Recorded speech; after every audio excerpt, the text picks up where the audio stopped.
warahmatullahi wabarakatuh. Perkenalkan, nama saya Siti Afidayanti. Saya dari Fakultas Usuluddin dan Pemikiran Islam, jurusan Studi Agama angkatan 2019.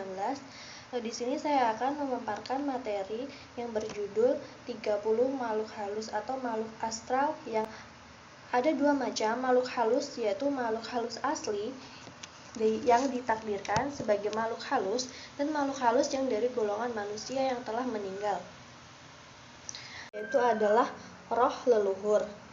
Apa itu roh leluhur? Roh leluhur adalah roh dari semua orang yang sudah meninggal.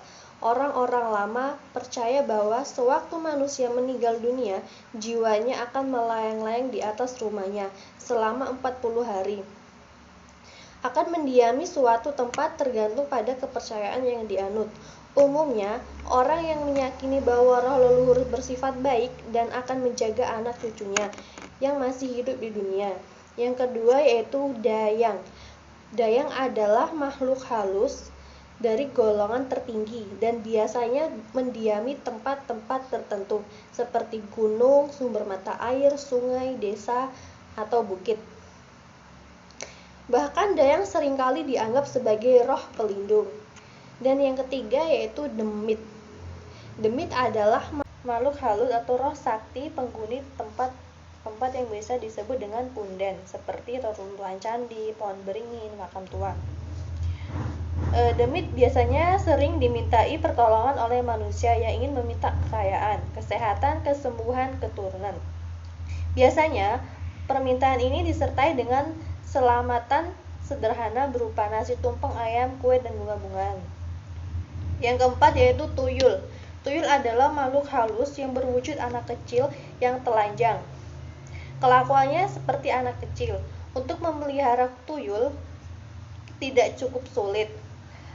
Cukup menyediakan tempat tidur dan memberi makanan pada saat petang. Yang kelima yaitu lelembut. Lelembut adalah makhluk halus yang sering mengganggu, merasuki, membuat sakit dan menyebabkan kematian manusia. Mereka merasuki orang sehingga membuatnya sakit, gila, dan bahkan meninggal. Salah satu untuk melepaskan lelembut yang merasuki manusia adalah dengan memanaskan kaki pada api unggun. Yang keenam yaitu memedi. Seperti namanya yang berarti menjadikan takut, memedi merupakan salah satu jenis makhluk halus yang seringkali menampakkan wujudnya dan suka dengan sengaja menakut-nakuti manusia. Contohnya memedi kayak pocong, kuntilanak. Yang ketujuh yaitu wedon. Wedon dapat dikatakan sebagai bentuk lain dari pocong, tetapi ciri khasnya adalah berbentuk kain kafan yang terbentang atau membuang ke udara. Wujudnya semakin lama semakin membesar dan sering mengejar orang-orang yang ditemuinya. Wedon suka muncul di kebun pisang atau di rerumputan bambu. Yang kedelapan yaitu banaspati. Banaspati memiliki wujud seperti serigala, kepala manusia namun dengan berposisi kedua kaki yang menggantung ke atas. Seluruh badan banaspati mengeluarkan api. Makhluk ini tergolong dari jenis makhluk halus yang paling ditakuti oleh manusia. Kalau bertemu banaspati, orang-orang harus menahan nafas atau menceburkan diri ke dalam sungai. Bila memungkinkan, ini merupakan jalan terbaik untuk menyelamatkan diri dari banaspati. Yang kesembilan yaitu lampor. Lampor adalah jenis makhluk hidup yang selalu muncul dalam jumlah banyak dan bersuara gemuruh. Wujudnya terkadang berupa bola api yang berterbangan, kadang berupa prajurit-prajurit Jawa pada zaman dahulu. Yang ke-10 yaitu kemamang. Kemamang adalah makhluk halus yang bersayap dengan kepala berapi. Kemamang juga sering dikaitkan dengan lampor. Kemunculannya sama-sama selalu membawa maut. Yang 11 yaitu gendruwo. Gendruwo adalah makhluk halus raksasa berbulu dan berwatak beringas. Gendruwo suka mendiami bangunan-bangunan kosong, pohon besar, dan atap-atap rumah jongol. Kemunculannya biasanya ditandai dengan bau bakaran ketela bakar. Watak genderuwo suka mengganggu dan menakut-nakuti manusia, tetapi tidak sampai menyebabkan kematian. Mereka juga sering membuat ulah dengan mengganggu para wanita. Bagi orang-orang yang tentu dengan ilmu yang mumpuni bisa bersahabat dengan genderuwo. Ketika saling mengenal, genderuwo bisa menjadi pembantu yang setia bagi manusia. Yang ke-12 yaitu wewe. Wewe adalah makhluk halus wanita tua yang berambut panjang, berpayudara panjang, menggantung sampai paha, dan berwajah menyeramkan. Wewe suka menyesatkan anak kecil yang pulang melewati waktu maghrib. Anak-anak tersebut biasanya ditaruh di atas pohon tinggi. Sebagian orang sering memburu kainnya yang disebut popok wewe. Konon, kain itu diyakini memiliki kesaktian untuk menghilang. Wewe termasuk jenis setan yang usil seperti genderuwo, tapi tidak sampai menyebabkan kematian. Yang ke-13 yaitu mentek. Mentek adalah golongan setan berwujud bayi yang suka menghisap isi padi, sehingga menyebabkan gagal panen. Secara umum, diyakini bahwa mentek merupakan ilmu hitam kuno yang dipakai oleh seorang untuk memperkaya diri dengan menghisap padi orang lain. Yang ke-14 yaitu bayi trek. Bayi trek adalah makhluk halus yang diyakini merupakan arwah bayi yang mengalami keguguran dari rahim ibunya. Kemunculannya selalu ditandai dengan suara berisik seperti kayu pecah dan suara lain-lainnya. Ketika menampakkan dirinya, bayi trek muncul dengan wujud bebelang besar kepala bayi. Tetapi hantu yang hanya sering terdengar suaranya berisik itu jarang menampakkan wujudnya. Dan yang ke-15 yaitu adalah lelepah. Lelepah adalah setan berwujud raksasa, tetapi ukurannya tidak begitu besar. Konon lelepah suka memakan daging yang belum matang. Apabila sampai bertemu manusia, mereka bisa memakan manusia tersebut. Namun sekarang tinggal cerita, tidak lagi populer keberadaannya. Yang ke-16 yaitu gundul pencengis. Gundul pencengis adalah setan berwujud kepala tanpa tubuh. Mereka suka mengejar orang dengan cara menggelinding, terkadang pada malam hari yang gelap. Makhluk ini menyamar sebagai kelapa jatuh, sengaja menggelinding ketika orang lewat. Yang ke-17 yaitu anja-anja. Anja-anja adalah makhluk halus yang tidak diketahui wujudnya.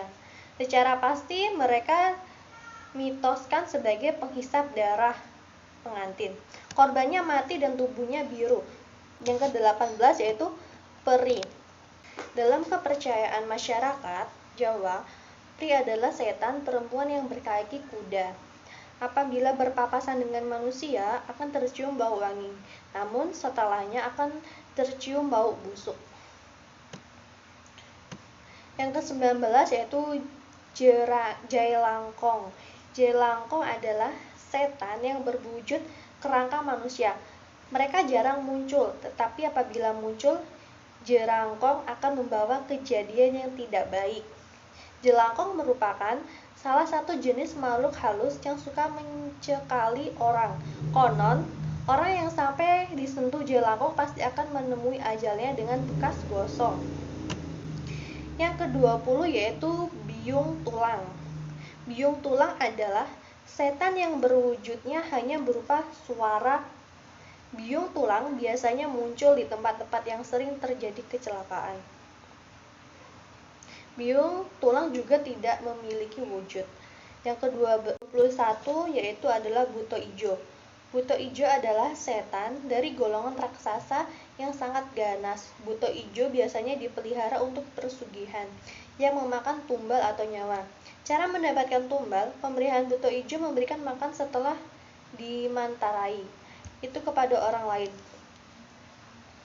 Bagi orang yang menyantap makanan itu akan mati sebagai tumbal buto ijo.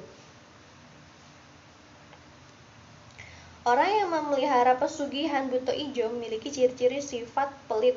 menutup diri dari masyarakat, tidak punya wajah ramah, dan salah satu anggota keluarganya mengalami sakit keras, namun tidak kunjung meninggal dunia. Selain beberapa makhluk halus, dari seluruh jenis makhluk halus yang dapat membantu manusia, di dalam wujudnya impian kekayaan seperti tuyul, buto ijo, dan medme, masih terdapat 9 jenis makhluk hidup lain. Masih terdapat 9 jenis makhluk halus lainnya yang konon suka menolong manusia dan mendapatkan pesugihan. Yang pertama yaitu berwujud seekor kuda yang kepalanya menoleh ke belakang atau jaran penoreh. Dan yang kedua yaitu berwujud seekor anjing gila yang suka menggigit atau sering nyarap. Yang ketiga berwujud seekor bulus dengan ukuran besar atau bulus jimbung. Yang keempat berwujud kadang membangunkannya telah rusak atau kandang bubrah. Yang kelima berwujud ingus yang terus menerus atau umbel molor. Yang keenam berwujud ikan yang daya penglihatannya tidak jelas atau kutul lamur. Yang ketujuh berwujud gemra yang berkicau, gemak melueng. Yang kedelapan berwujud kelelawar atau codot ngising. Yang kesembilan buaya yang seluruh tubuhnya berwarna putih atau bajul putih. Dari 9 jenis makhluk halus yang rata-rata bersifat mengganggu, membuat sakit, dan bahkan sering membuat orang meninggal, kehadiran makhluk halus dari golongan ini biasanya ditandai dengan munculnya bau, bengdes, amis atau laku, atau bau rebusan kentang yang bercampur bawang busuk, atau bisa juga bau wangi yang merangsek sampai hidung. Kedatangan makhluk halus tersebut kadangkala tidak kita sangka-sangka. Gejala alam yang muncul sebagai pertanda kehadiran makhluk halus antara lain angin kencang, petir, cahaya, dan lain-lain. Jadi kita sebagai manusia kita harus meyakini bahwa memang ada kehidupan lain, kehidupan gaib yang ada di sana. Sekian yang bisa saya sampaikan, kurang lebihnya saya mohon maaf. Saya akhiri, wassalamualaikum warahmatullahi wabarakatuh.